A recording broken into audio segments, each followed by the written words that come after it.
هذا القرآن يوحدنا لطريق الخير يوجهنا الله تعالى أنزله ورسول الله معلمنا هذا القرآن يوحدنا.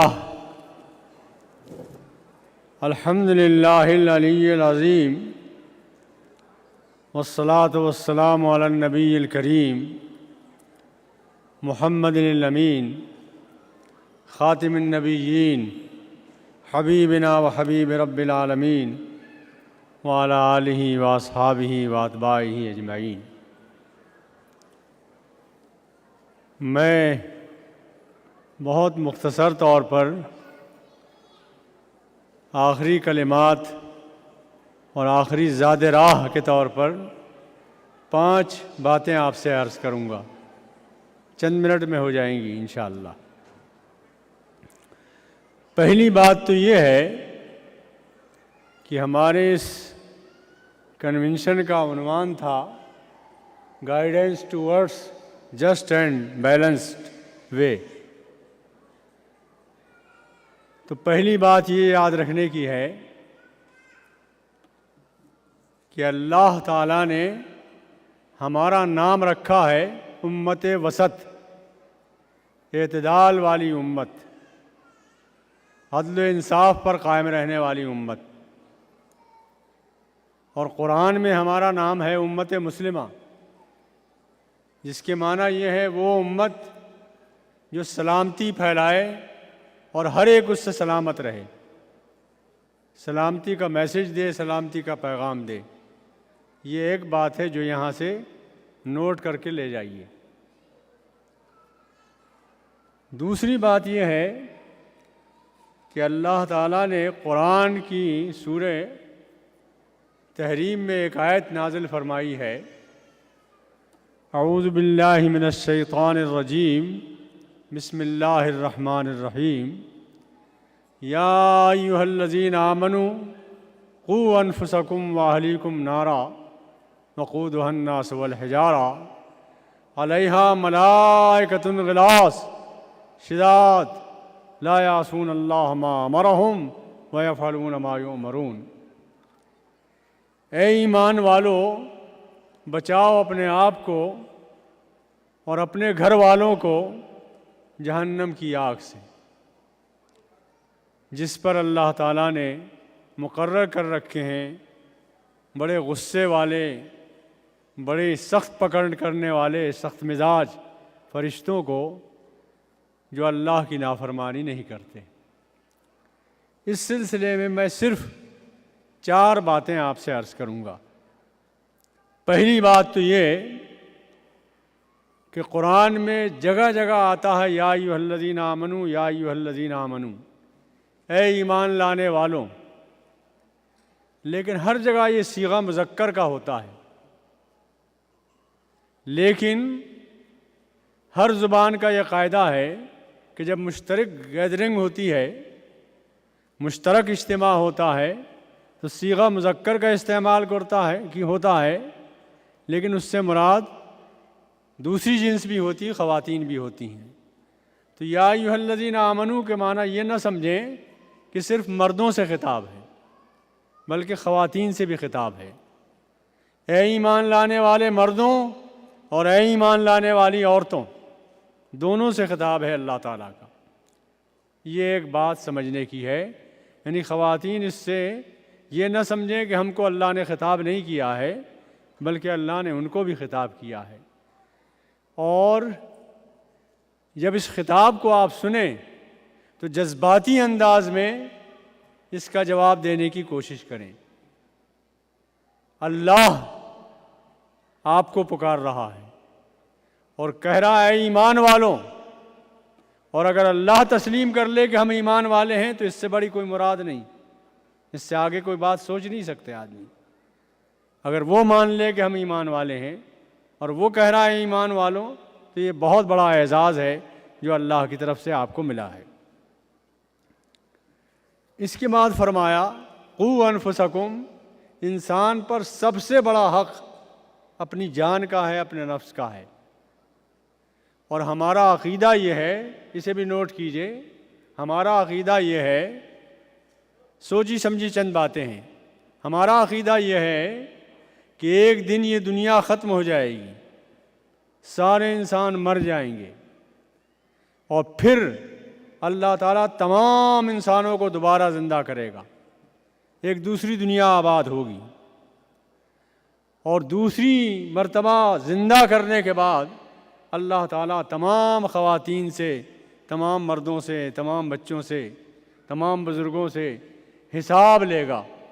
یہ قیامت کا دن ہوگا، حشر کا میدان ہوگا، اور حساب کا دن ہوگا، یوم الدین ہوگا۔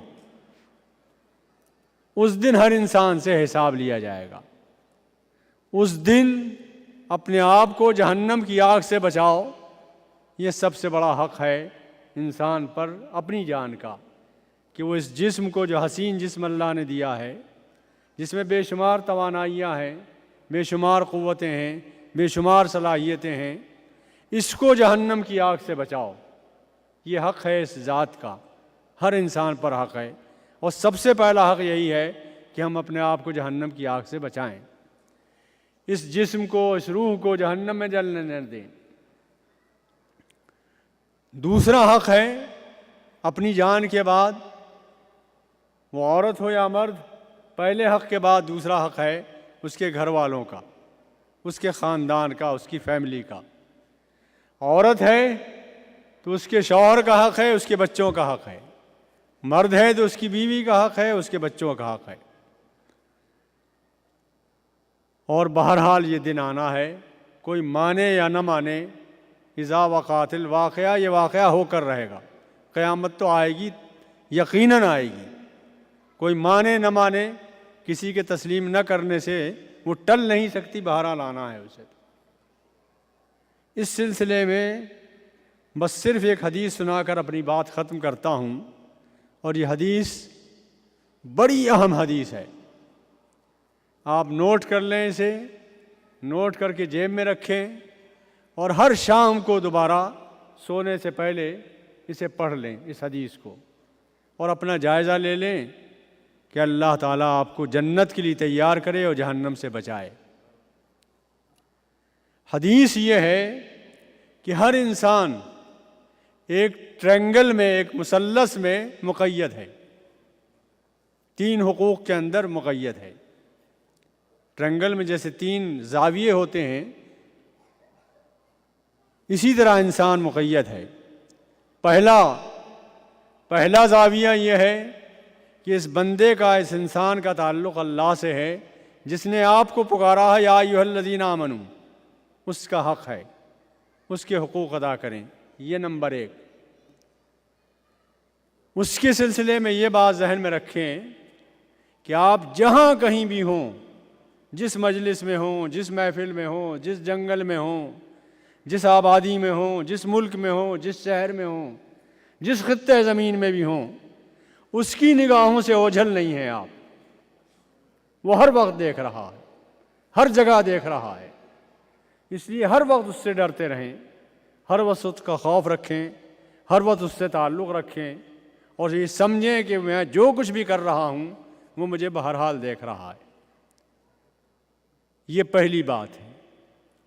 دوسری بات یہ ہے کہ انسان پر سب سے بڑا حق، دوسرا زاویہ یہ ہے کہ انسان پر سب سے بڑا حق اپنی ذات کا ہے، اپنے نفس کو جہنم کی آگ سے بچائے۔ اس کے لیے فرمایا کہ کم سے کم بات یہ ہے کہ اگر نیکیاں نہ کر سکو تو کم سے کم بات یہ ہے کہ شر سے اور گناہ سے اپنے آپ کو بچا لو۔ کچھ زیادہ نیکیاں نہ کما سکو تو کم سے کم بات یہ ہے کہ گناہوں سے اپنے آپ کو بچا لو۔ اور اگر فرض کیجئے انسان ہو، گناہ ہو جائے، خطا ہو جائے تو کیا کریں؟ فرمایا اتبع السیئۃ الحسنۃ تمحوھا، فوراً کوئی نیکی کا اقدام کرو، فوراً کوئی بھلائی کا کام کرو، فوراً کوئی نیکی اس کے پیچھے لگا دو، تاکہ گناہ کے اثرات اور گناہ کی سیاہی مٹ جائے۔ یہ دوسری بات اللہ تعالیٰ نے، اللہ کے رسول نے فرمائی۔ پہلا اللہ کا حق، دوسرا اپنی ذات کا حق کہ اپنے آپ کو گناہوں سے بچاؤ۔ تیسری بات اللہ کے رسول نے یہ فرمائی وَخَالِقِ النَّاسَ بِخُلُقٍ حَسَنٍ، اور تمام مخلوق کے ساتھ، صرف مسلمانوں کے ساتھ نہیں، صرف گھر والوں کے ساتھ نہیں، تمام انسان بخلق حسن، اچھے اخلاق سے پیش آؤ، اچھا سلوک کرو، اچھا برتاؤ کرو تمام انسانوں کے ساتھ۔ ظاہر درجہ بدرجہ ہوگا، پہلا حق ماں باپ کا ہے، اولاد کا ہے، رشتہ داروں کا ہے، پڑوسیوں کا ہے، قریب ترین لوگوں کا ہے، اور اس کے بعد یہ حق بڑھتا چلا جاتا ہے، پورے ملک کا ہے، پورے شہریوں کا ہے، پھر پوری دنیا کے انسانوں کا ہے، دوری دنیا کے انسانوں کے لیے بھلائی اور خیر خواہی چاہو۔ یہ تیسری بات ہے۔ اس کو سمیٹا ہے رسول اللہ صلی اللہ علیہ وسلم نے ایک حدیث میں۔